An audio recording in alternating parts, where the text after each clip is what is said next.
From a very young age, I suspected there was more to my world than I could see. Somewhere in the streets of Istanbul, in a house resembling ours, there lived another Orhan, so much like me that he could pass for my twin, even my double. I can't remember where I got this idea or how it came to me. It must have emerged from a web of rumours, misunderstandings, illusions and fears. But in one of my earliest memories, it is already clear how I've come to feel about my ghostly other.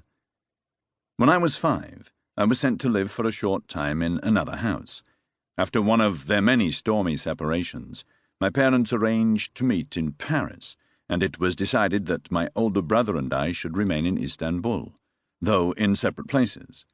My brother would stay in the heart of the family with our grandmother in the Pamuk apartments in Nişantaşı, but I would be sent to stay with my aunt in Cihangir. Hanging on the wall in this house, where I was treated with the utmost kindness, was a picture of a small child, and every once in a while my aunt or uncle would point up at him and say with a smile, "Look, that's you." The sweet doe-eyed boy inside the small white frame did look a bit like me, it's true. He was even wearing the cap I sometimes wore. I knew I was not that boy in the picture, a kitsch representation of a cute child that someone had brought back from Europe, and yet I kept asking myself, is this the Orhan who lives in that other house? Of course, now I too was living in another house. It was as if I'd had to move here before I could meet my twin, but as I wanted only to return to my real home, I took no pleasure in making his acquaintance.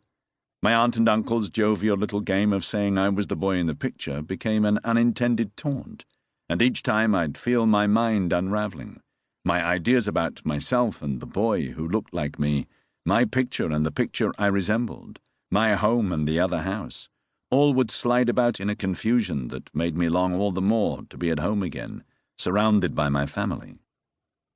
Soon my wish came true. But the ghost of the other Orhan in another house somewhere in Istanbul never left me. Throughout my childhood and well into adolescence, he haunted my thoughts.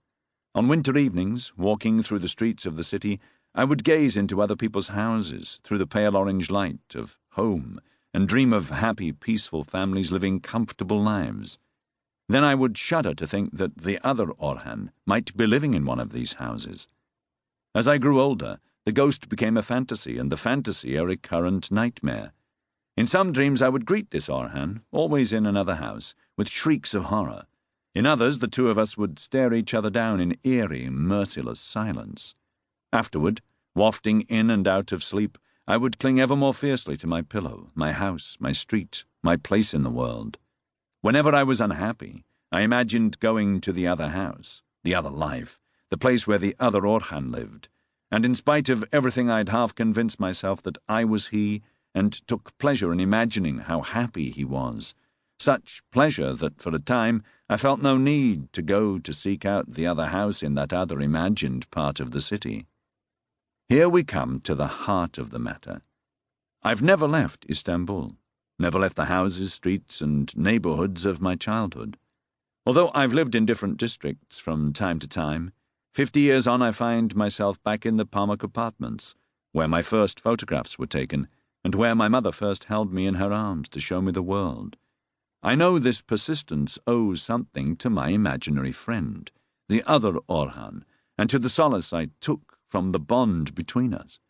But we live in an age defined by mass migration and creative immigrants, so I am sometimes hard-pressed to explain why I've stayed, not only in the same place, but in the same building.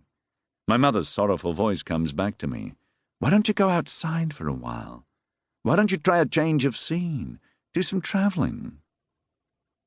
Conrad, Nabokov, Naipaul, these are writers known for having managed to migrate between languages, cultures, countries, continents, even civilizations. Their imaginations were fed by exile, a nourishment drawn not through roots, but through rootlessness. My imagination, however, requires that I stay in the same city, on the same street, in the same house, gazing at the same view. Istanbul's fate is my fate. I am attached to this city because it has made me who I am.